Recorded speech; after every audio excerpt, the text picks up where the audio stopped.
सुप्रभात छात्राओं। हम पिछले वीडियो में देव के पदों का अध्ययन कर रहे थे, तो उसी को आगे बढ़ाते हुए हम अगले पद का अध्ययन करते हैं। कोई कहो कुलटा कुलीन अकुलीन कहो, कोई कहो रंकिनी कलंकिनी कुनारी हो, कैसे परलोक नरलोक वर लोकन में, लीनों में अलोक लोक लोकन ते न्यारी हो, तन जाही मन जाही देव गुरुजन जाही, जीव क्यों न जाही टेक टरत नटारी हो, वृंदावन वारी बनवारी के मुकुट वारी, पीत पट वारी वाही मूर्ति पे वारी हो।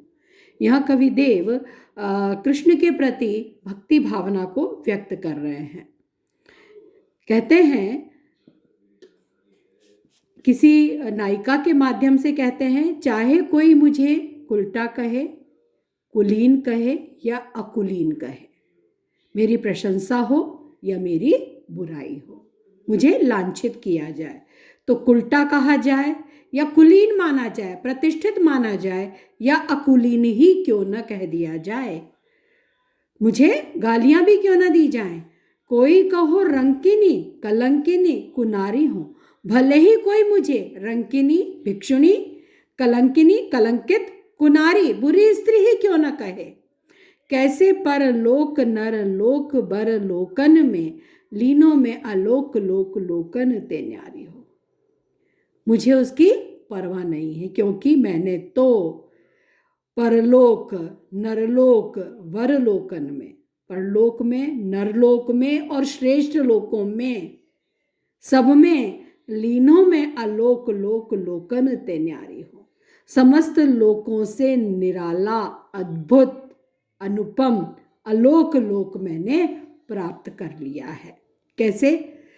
तन जाही मन जाही देव गुरु जन जाही। देव कवि कहते हैं कि वह नायिका आगे कहती है कि चाहे मेरा तन चला जाए, चाहे मन चला जाए, चाहे गुरुजन यानी मेरे बड़े लोग, बड़े बुजुर्ग गुरु लोग ही क्यों न चले जाएं, सब मुझे क्यों न त्याग दें, मेरी देह समाप्त हो जाए, मेरा मन भी ना रहे मेरे पास, चाहे मेरे परिजन गुरुजन मेरे बड़े लोग सब भी मुझे छोड़ दें, जीव क्यों न जाही, चाहे मेरा जीवन ही क्यों न समाप्त हो जाए, टेक टेरत नटारी हूँ, मैं अपनी टेक जो मैंने कृष्ण से प्रेम की टेक धारण कर ली है, उसे मैं किसी प्रकार भी त्यागने वाला नहीं हूँ। मैं तो वृंदावन वारी, वृंदावन में विचरण करने वाली बनवारी श्री कृष्ण की मुकुटवारी, जो मुकुट धारण किए हुए है, पीत पटवारी पीतांबर पहने हुए है, उसी मूरत पे न्योछावर होता हूँ। तो कवि देव कहते हैं कि मैं पूरी तरह से वृंदावन में विहार करने वाली या वृंदावन में विचरण करने वाली बनवारी कृष्ण की मुकुट धारण किए हुए पीतांबरधारी मूरत पर न्योछावर हूँ, उसी के प्रति पूरी तरह समर्पित हूँ। चाहे उसकी वजह से मुझे कोई उल्टा कहे, चाहे कुलीन माने या अकुलीन कहे, मुझे गालियाँ दी जाए, चाहे मुझे रंकिनी कहा जाए, भिक्षुणी कहा जाए, कलंकित किया जाए, कुनारी बुरी स्त्री ही क्यों न कहा जाए, मैं तो पूरी तरह कृष्ण पे समर्पित हूँ। मैंने तो इस परलोक नरलोक श्रेष्ठ लोक सबसे अलग अनुपम अलोक लोक, जो समस्त लोकों से न्यारा है, अद्भुत है, अनुपम है, उस लोक को, उस अलौकिक लोक को कृष्ण भक्ति के रूप में प्राप्त कर लिया है। अब इस मार्ग पर चलते हुए, कृष्ण के प्रति समर्पित रहते हुए, चाहे मेरी देह ही नष्ट क्यों न हो जाए, चाहे मन क्यों न चला जाए, देव कवि कहते हैं कि गुरुजन भी मुझे क्यों न त्याग दें, जीव ही मेरा क्यों न चला जाए, टेक टारत न टारी हूँ, मैं अपनी इस टेक से, जो मैंने कृष्ण के प्रति प्रेम की टेक जो धारण कर ली है, उस टेक से मुझे कोई टाल नहीं सकता, उस टेक से मुझे कोई हटा नहीं सकता। तो कृष्ण के प्रति एक अनन्य भक्ति भावना यहाँ इस कवित्व में देव द्वारा व्यक्त की गई है।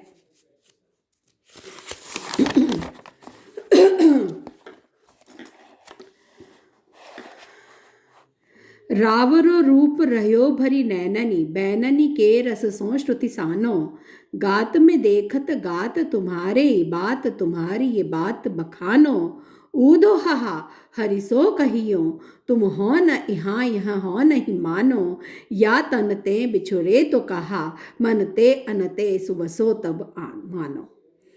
तो यहाँ पर उद्धव गोपियों के माध्यम से कहते हैं, उद्धव जब कृष्ण का संदेश लेकर ब्रज में आए तो देव ने भी उस प्रसंग पर कुछ कवित्त अपने लिखे हैं। तो देव यहाँ पर गोपियों के द्वारा उद्धव को कृष्ण के प्रति अपने अनन्य प्रेम, समर्पण और भक्ति का संदेश देते हैं। क्या कहती हैं? रावरो रूप रह्यो भरी नैननी, रावरो आपका ही, यानी कि इनका, कृष्ण का रूप ही हमारे नेत्रों में समाया हुआ है। बैननी के रस सो श्रुति सानो, और उनके जो वचन हैं उनके रस से हमारे कान पूरी तरह सिक्त हैं। हमारे कानों में उनके वचनों का रस आज भी विद्यमान है, भरा हुआ है। गात में देखत गात तुम्हारे ही, देह में हम तुम्हारी ही देह को देखते हैं, बात तुम्हारी ये बात बखानो, और जब बात हम करते हैं तो उसमें तुम्हारी बात का ही बखान होता है। तो यानी हम तो अंग प्रत्यंग में हमारे कृष्ण समाये हुए हैं, हमारे अंग प्रत्यंग में पूरी तरह कृष्ण व्याप्त हैं। चाहे हमारे नेत्र हों, उनमें उनका रूप वैसा ही समाया हुआ है, कानों में उनके वचनों का रस आज भी भरा हुआ है, देह में हमें तुम्हारी ही देह का सौंदर्य दिखाई देता है, और हमारी जो चर्चा होती है वह भी केवल तुम्हारा ही बखान करती हैं। किसे कह रही है? कृष्ण को। ऊदो हाहा, हे उद्धव, हाहा, हाहा हृदय के उद्गारों को, जो भावावेश है उसे व्यक्त करने के लिए इस प्रकार की शब्दावली का प्रयोग किया जाता है। प्रायः वीप्सा अलंकार में ये होता है हा हा, आह, दई, दैया दैया, इस तरह के जो आवृत्ति होती है, किसके लिए?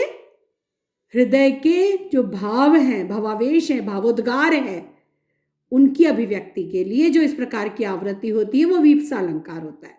ठीक है, तो यहाँ पर ऊदो हाहा, हाहा शब्द किस लिए आया है? उनके हृदय के जो उद्गार है, भावावेश है, भावातिरेक है, उसकी अभिव्यक्ति के लिए, जो व्याकुलता है उनकी, उसकी अभिव्यक्ति के लिए। तो हे उद्धव, आप हरिसो कहियो, कृष्ण से जाकर कहना, तुम हो न यहाँ यहाँ हो नहीं मानो, तुम यहाँ नहीं हो या तो मैं मानती ही नहीं हूँ। या तनते बिछुरे तो कहा, मनते अनते जो बसो तब जानो।